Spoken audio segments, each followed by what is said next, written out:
첫 번째 사실, 진화는 인간으로 가는 사다리를 만드는 것이 아니라 목적이나 결말, 각본을 가지고 있지 않습니다. 그것은 끝없는 가지를 뻗는 결정의 네트워크며 가장 복잡한 것이 아니라 지금 여기에서 작동하는 것이 이깁니다. 멕시코 동굴 테트라가 영원한 어둠 속으로 사라질 때 눈은 단지 에너지 소비가 됩니다. 수세대가 지나면 그들은 초감각적인 측선과 후각으로 시력을 보완하며 눈이 먼 채로 태어납니다. 남극 빙어는 거의 투명한 피로 살아갑니다. 헤모글로빈과 적혈구를 잃었지만 부동 단백질을 발달시키고 비싼 산소 운반 시스템을 절약했습니다. 얼음물에서는 산소가 이미 풍부하기 때문입니다. 해파리와 가까운 기생성 점액포자는 최소한의 기관을 가진 작은 주머니로 퇴화했습니다. 단순할수록 숙주 체내에서의 번식이 빠릅니다. 섬의 새들은 반복해서 나는 것을 잊어버립니다. 섬에 포식자가 없으면 날개는 짐이 되고 미래의 키위나 카카포는 땅 위를 걷게 됩니다. 인간 계통에서도 지속적인 뇌의 증가는 없었습니다. 호모 플로레시엔시스는 우리보다 뇌가 작지만 고고학은 도구와 사냥의 흔적을 발견합니다. 지능이 뇌의 크기와 같은 것은 아닙니다. 고래는 뒷다리를 잃었지만 꼬리 추진기와 음향 탐지기를 얻었습니다. 골반뼈는 흔적으로 남아 근육의 닷 역할을 했습니다. 종종 고장이 유리합니다. 적혈구의 더피 수용체를 비활성화하는 돌연변이는 수백만 명의 사람들을 말라리아 원충, 플라스모디움 비박사로부터 보호합니다. 손실 또한 적응입니다. 진화의 그림은 행진이 아니라 환경과의 춤입니다. 한 걸음 뒤로, 한 걸음 옆으로, 때로는 공중제비로, 그리고 각 움직임은 그것이 발생하는 조건에 의해 정당화됩니다. 두 번째 사실, 여러분의 세포는 이주한 공생자이며 각각의 세포 안에는 과거의 박테리아와 고대 바이러스의 흔적이 자리 잡고 있으며 이것들이 없었다면 여러분은 태어나지도 못했을 것입니다. 미토토콘드리아는 알파 프로테오박테리아의 후손으로 약 18억 20억 년 전 진핵 생물의 조상에게 정착했습니다. 자체적인 고리형 DNA, 박테리아 유사 리보솜, 그리고 과거에 삼켜졌던 손님처럼 이중막을 가지고 있습니다. 시간이 지나면서 유전자의 상당 부분이 핵으로 이동했고 이제 수백 개의 미토토콘드리아 단백질이 세포질에서 합성되어 특수한 단백질 관문을 통해 내부로 수입됩니다. 즉, 세포 소기관은 반쯤 독립된 에너지 공장이 된 것입니다. 식물의 엽록체에도 같은 일이 일어났습니다. 이것들은 길들여진 시아노박테리아이며 일부 조류의 엽록체는 심지어 사중막을 가지고 있는데 이는 이미 광합성을 하는 진핵생물을 2차적으로 삼킨 흔적입니다. 그럼에도 불구하고 이 규칙은 절대적이지 않습니다. 미토토콘드리아가 전혀 없는 단세포 생물인 모노세코모노이데스가 발견되었습니다. 이 생물은 중요한 반응을 위해 우회 경로를 구축하여 에너지 공생자 없이 살아가고 있습니다. 인간 게놈에서 바이러스 DNA의 비율은 약 8%입니다. 이것은 과거에 우리 조상들을 감염시켜 영구적으로 자리 잡았던 레트로바이러스의 잔해입니다. 그러한 선물 중 하나가 신시틴 계열 단백질입니다. 한때 바이러스 외피였던 이것은 이제 영양막 세포를 접착하여 포유류의 태반 형성을 돕습니다. 수백만 가지 항체를 탐색할 수 있는 적응 면역조차도 분자 진화 데이터에 따르면 RAG 효소로 가축화된 이동성 유전 요소에서 진화한 것으로 보입니다. 우리는 말 그대로 키메라이며 우리 안에는 박테리아와 바이러스의 목소리가 노래하고 있으며 바로 그들의 고대 거래가 우리가 인간이라고 부르는 복잡성을 만들어냈습니다. 세 번째 사실은 진화는 완벽한 청사진을 가진 엔지니어가 아니라 손에 잡히는 대로 즉석에서 고치는 수리공이며 그렇기 때문에 우리 안에 이상한 타협점을 남긴다는 것입니다. 포유류의 유명한 되돌이 후두신경은 뇌에서 후두까지 직선으로 이어져야 하지만 대동맥궁 아래를 루크하며 돌아가는데 이는 어류의 해부학적 특징이 기린의 목에서는 쓸모없는 신경 케이블 수 킬로미터로 변모한 유산입니다. 우리의 호흡기계와 소화기계는 교차하여 우리가 대형 포유류 중 유일하게 정기적으로 질식하는 것은 분명한 언어 구사를 위한 후두의 하강이라는 대가입니다. 척추동물의 눈은 거꾸로 조립되어 있어 광수형체 세포는 빛에서 멀리 향하고 신경선은 위로 지나가며 맹점을 형성합니다. 문어의 경우 광학계는 더 합리적으로 배치되어 수용체가 빛을 향하고 맹점이 없습니다. 두발 보행은 에너지 절약과 시야 확보에 유리하지만 산과적 딜레마는 출산을 더 위험하게 만듭니다. 좁은 골반과 큰 아기 머리라는 조합은 신생아의 장기간 무력감과 돌봄 문화의 필요성을 야기합니다. 균형 선택도 상처를 남깁니다. 이형 접합체 헤모글로빈 S 대림 유전자는 열대 말라리아로부터 보호하지만 이중 복용량은 겸상적혈구 빈혈을 유발합니다. 혈액은 출혈로부터 우리를 구하기에 충분히 빠르게 응고하지만 이 동일한 메커니즘은 우리를 혈전증과 뇌졸중에 취약하게 만듭니다. 너무 강한 수리는 죽음을 부릅니다. 충수돌기는 오랫동안 불필요한 것으로 간주되었지만 면역 조직의 일부이자 미생물총의 저장소임이 밝혀졌습니다. 그러나 염증은 여전히 수술칼을 필요로 합니다. 진화는 전체적으로 최적화하는 것이 아니라 국소적으로 제때 수선하기 때문에 인간은 정점이 아니라 성공적인 우회 해결책에 살아있는 박물관이며 각 해결책은 취약성과 위험이라는 구체적인 대가를 치릅니다.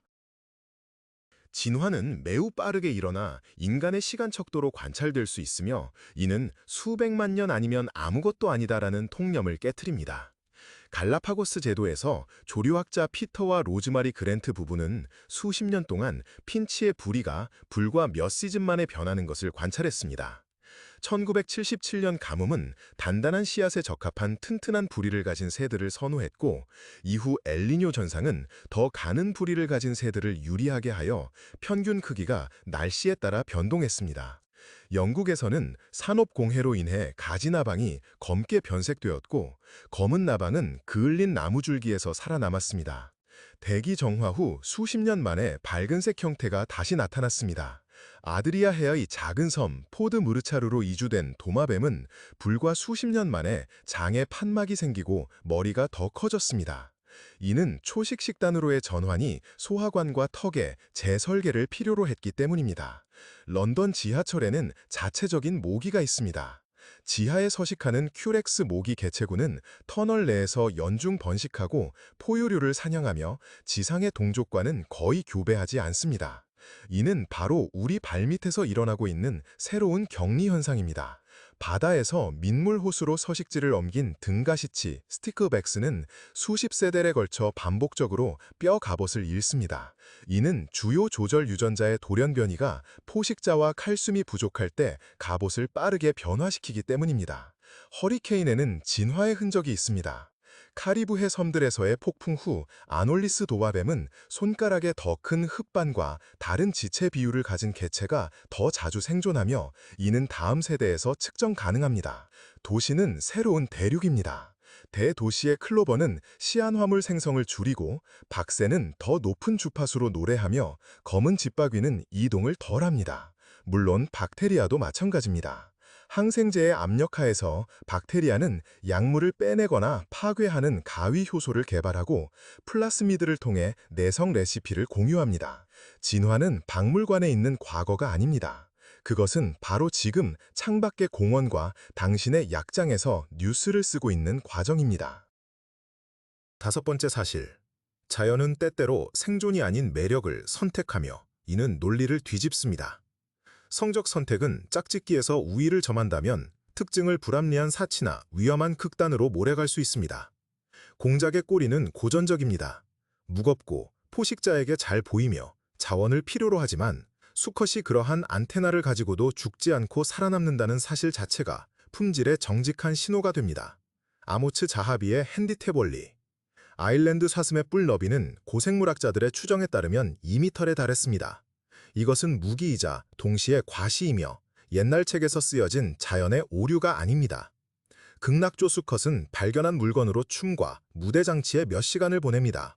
정자세 수컷은 열매와 반짝이는 물건으로 설치물을 만들고 시각적으로 더 커 보이도록 원근감을 조정합니다. 이것은 순수한 연극이며 그 뒤에는 암컷의 선택이 있습니다. 눈자루가 있는 파리에서는 암컷이 더 긴 눈자루를 선호하며 이러한 변덕은 종의 얼굴 형태에 반영됩니다. 반대로 뒤집힌 세계도 있습니다. 해마와 바늘고기에서는 임신이 수컷의 몫이며 그곳에서는 암컷이 더 밝고 공격적으로 구애합니다. 왜냐하면 제한된 자원은 인큐베이터를 가진 수컷이기 때문입니다. 체내에서는 두 번째 경쟁, 즉 정자의 경쟁이 벌어집니다. 수컷 간 경쟁이 있는 종에서는 고환이 몸에 비해 상대적으로 큽니다. 침팬지에서는 하렘 제도를 가진 고릴라보다 훨씬 큽니다. 성적 선택은 우리의 기이함을 설명합니다. 화려함, 목소리, 지위 과시, 도망치거나 먹이를 얻는 데 도움이 되지 않지만 주목받고 선택되는 데 도움이 되는 모든 것입니다. 수렴은 생명체가 다양한 경로를 통해 도달하는 선호하는 공식을 가지고 있으며 서로 다른 계통에서 성공적인 해결책을 반복한다는 것을 보여줍니다. 문어와 인간의 카메라 눈은 같은 엔지니어의 두 가지 설계처럼 비슷합니다. 렌즈, 홍채, 망막. 그러나 두 종류에서는 수용체가 빛을 향하고 있으며 맹점이 없습니다. 기능은 같지만 구조는 다릅니다. 박쥐와 치상고래류의 반향정위는 독립적으로 발생했지만 청각 단백질 프레스틴의 유전자에서는 유사한 미세 조정이 발견됩니다. 이는 서로 다른 기원을 가진 분자적 운율입니다. 남극대구와 북극대구의 부동 단백질은 별도로 다른 재료에서 나왔지만 같은 속임수를 수행합니다. 바로 혈액 내 얼음 결정의 성장을 막는 것입니다. 아메리카의 선인장과 아프리카의 대극은 가까운 친척이 없는 두 개의 가시 선인장입니다. 다육질 줄기, 퇴화된 잎, 갈고리. 이는 자연이 두 번 발명한 사막의 건축 양식입니다. 다양한 갑각류가 비슷한 개 모양을 채택합니다. 진화의 개별 가지들은 넓은 등껍질을 가진 개와 같은 몸체에 반복적으로 도달합니다. 이것은 해저의 유용한 셰쉬입니다. 물고기의 전기기관은 탁한 물에서의 항해나 사냥을 위해 여러 플랫폼에서 하나의 해결책으로 여러 번 발생했습니다. 인간에게서 성인기 우유 내성은 단일 돌연변이 열쇠 때문이 아니라 유럽과 아프리카의 여러 독립적인 돌연변이 때문이며 효과는 동일합니다. 고지대에서는 티베트인, 안데스인, 에티오피아인이 산소가 부족한 곳에서 살기 위한 공통된 목표를 향해 서로 다른 유전적 경로를 보여줍니다. 수렴은 임의성의 환상을 깨뜨립니다. 환경은 감독처럼 각본을 유사한 클라이맥스로 몰아붙이고 연극의 다른 막에서는 다른 배우들이 연기하는 같은 장면을 볼 수 있습니다. 흔히 인간은 원숭이로부터 진화했으니 원숭이는 미성숙한 인간이다라는 말이 있습니다. 하지만 과학적인 설명은 이와 다르며 훨씬 더 흥미롭습니다. 인간과 현대의 유인원은 약 600만 년, 700만 년 전 공통 조상으로부터 갈라져 나온 사촌과 같은 존재입니다. 침팬지는 과거가 아니라 우리와 마찬가지로 현대적인 존재이며 손의 구조부터 사회적 역학에 이르기까지 독자적인 적응 양상을 가지고 있습니다. 호모 속의 진화 과정은 고생물학적 기록에 명확한 단계를 남겼습니다. 초기 인류는 원시적인 특징과 인간적인 특징이 뒤섞인 상태에서 이족 보행, 골반의 변화, 긴 유아기, 그리고 뇌의 성장을 보여주었습니다. 루시로 알려진 오스트랄로피테쿠스 아파렌시스는 이미 확실한 이족 보행을 했지만 키는 원숭이와 비슷했고 이후 호모 에렉투스는 아프리카를 넘어 멀리 퍼져나갔습니다. 중간 단계의 형태는 매우 많아서 이제는 전환의 사실 자체보다는 어디에 분류학적 경계를 설정할 것인지에 대해 논쟁이 벌어지고 있습니다. 유전학 또한 강력한 증거를 뒷받침합니다. 인간은 46개의 염색체를 가지고 있고 침팬지는 48개인데 인간의 2번 염색체는 2개의 조상 염색체가 융합된 흔적으로 중앙에 텔로미어 유사 반복 서열과 이중 동원체 표지가 있습니다. 우리의 해부학적 구조 또한 기억을 간직하고 있습니다. 꼬리뼈는 꼬리의 흔적이고 닭살은 예전 털의 떨림이며 신생아는 손과 발의 파악 반사를 가지고 있어 마치 손가락이 나뭇가지를 찾는 것 같습니다. 또 다른 오해가 있습니다. 진화는 인간을 향한 길이다라는 생각입니다. 그렇지 않습니다. 진화는 위계를 좋아하지 않습니다. 인류는 수많은 계통 중 하나일 뿐이며 만약 다른 조건이었다면 까마귀나 문어가 손을 가졌을 수도 있습니다. 또 다른 오해는 계단을 오르는 것이 아니라 연속적인 갈림길이며 우리는 그 경로 중 하나일 뿐 결코 사다리의 정상이 아닙니다. 8번째 사실. 역설처럼 들릴지 모르지만 진화는 이타심조차도 설명합니다. 도덕이 아니라 유전자에 새겨진 생존 전략으로서 말입니다. 해밀턴의 법칙은 혈연 선택의 단순한 산수를 공식화합니다. 개인의 적합성을 감소시키는 행동은 혈연자에게 돌아가는 이익에 근친도를 곱한 값이 자신의 비용을 초과할 때 지지될 것입니다. 여기서 사회성 곤충의 기묘한 세계가 나옵니다. 일벌을 생식 능력이 없지만 유전적으로 자매와의 근친도가 높아 여왕에게 투자하는 것은 자신의 유전자를 복사하는 것에 투자하는 것입니다. 이 시스템은 보편적이지 않습니다. 개미와 흰개미는 둥지의 생태나 후손 보호와 같은 다른 경로가 초협력을 이끈다는 것을 보여줍니다. 상호 이타주의도 있습니다. 흡열박쥐는 오늘 먹이를 구하지 못한 동료와 토해낸 피를 나눕니다. 빚을 갚지 않는 개체는 빠르게 동료를 잃습니다. 명성과 기억은 나눔을 유리한 보험으로 바꿉니다. 미어캣과 땅다람쥐는 경계병을 둡니다. 경계병은 무리에게 경고함으로써 위험을 증가시키지만 가까운 혈연이 이 위험을 정당화합니다. 집신벌레 딕티오스텔리움은 굶주릴 때 다세포 생물을 형성하고 다른 개체들이 포자로 퍼져나가도록 줄기를 만들기 위해 희생된 세포로 줄기를 구축합니다. 줄기 운명을 회피하는 사기꾼도 있지만 이는 유전자 혼합과 빈번한 개체군 이동에 대한 선택으로 억제됩니다. 박테리아조차 협약합니다. 쿼럼 센싱은 집단 효소와 바이오 필름을 활성화하지만 기생충에 의해 씻겨나가면 처벌 메커니즘과 군집의 공간 구조가 작동합니다. 인간의 협력은 언어와 규범으로 강화된 동일한 원리에 기반합니다. 평판시장, 무임승차자를 처벌하려는 의지, 신뢰의식, 부채 네트워크는 나를 우리로 바꿉니다. 이러한 관점에서 이타심은 기적이 아니라 자연 경제의 미묘한 회계이며 공동 플레이의 이익이 종종 단독 플레이의 이익을 능가합니다. 진화론에서 상식에 가장 반하는 파괴적인 사실은 DNA 변화의 대부분이 유기체를 좋게 만들지도 나쁘게 만들지도 않고 단지 현재의 적합성에 전혀 영향을 미치지 않는다는 것입니다. 이것이 중립진화입니다.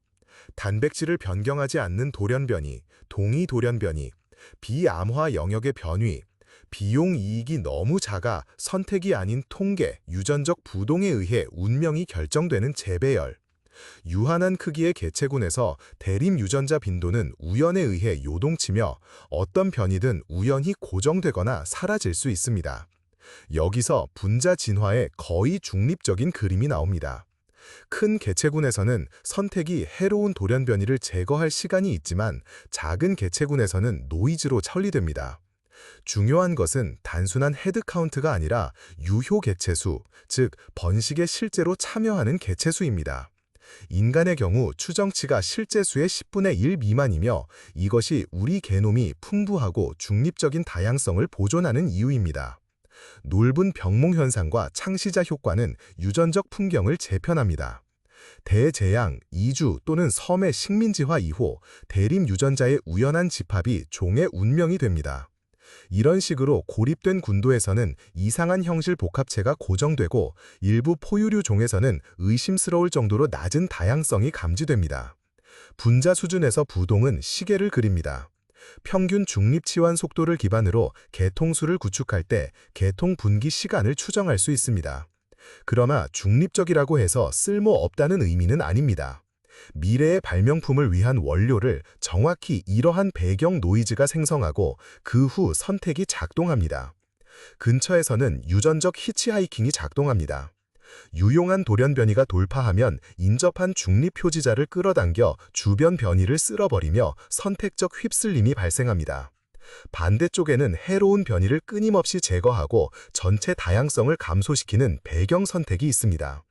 결과적으로 게놈은 직접적인 이익에 매끄러운 판이 아니라 우연, 걸림돌, 그리고 정리에 맥동하는 지도이며 위성 유전자, 이동성 요소, 반복으로 가득 차 있습니다. 그중 상당 부분은 백색 소음처럼 자리 잡고 있지만 바로 이 소음이 진화를 유연하게 만들고 드문 행운이 이미 준비된 부드러운 기질 위에서 빛날 수 있도록 합니다. 10번째 사실. 우리는 진화를 나무처럼 그리는데 익숙하지만 때로는 가지가 갈라지는 것뿐만 아니라 다시 합쳐지기도 하며 그림은 그물망처럼 변합니다. 식물에서는 이것이 거의 명백하게 보입니다. 배수성, 즉 염색체 세트의 2배 또는 3배 증가는 하이브리드를 부모 계통에서 즉시 격리시키고 단 한 세대 만에 새로운 종을 탄생시킬 수 있습니다. 복잡한 기원을 가진 밀이나 두세제의 부모를 가진 게놈 설계자인 유채와 같은 문화적 거인들이 이렇게 등장했습니다.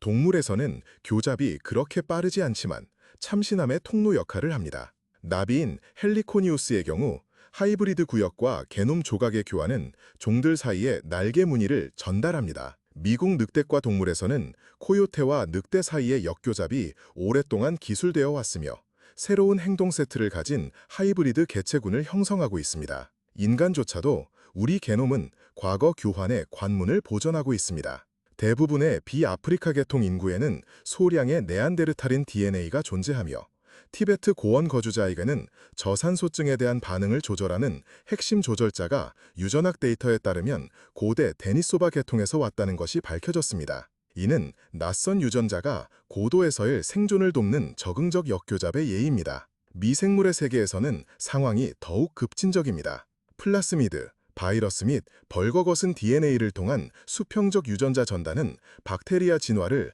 나무보다는 데이터 센터의 케이블 관리처럼 만들며 기능 모듈이 종들 사이에선 이동합니다. 이를 통해 항생제 내성 효소나 대사 트릭이 커집니다. 때로는 동물조차도 타인의 유전자를 줍기도 합니다. 균류에서 진딧물의 유전자 이동의 예가 알려져 있으며 이를 통해 카로티노이드 합성 경로를 얻었습니다. 혹은 박테리아에서 식물 세포벽을 파괴하는 효소 무기고를 가진 유전자 이동도 있습니다. 이 관점에서 종분화는 순수한 최전선이 아니라 분기 및 혼합 사이의 균형 역학입니다. 연속적인 고리 및 하이브리드 구역이 있으며 여기서 종은 유전자 흐름의 질이이기도 합니다. 이 아이디어는 밀폐된 상자라는 이미지를 깨트린다는 점에서 충격적입니다. 진화는 또한 설계도의 거래이며 성공적인 모듈이 국경을 넘어 이동하여 다음 다양성 단계의 연료가 될 수 있다는 것입니다.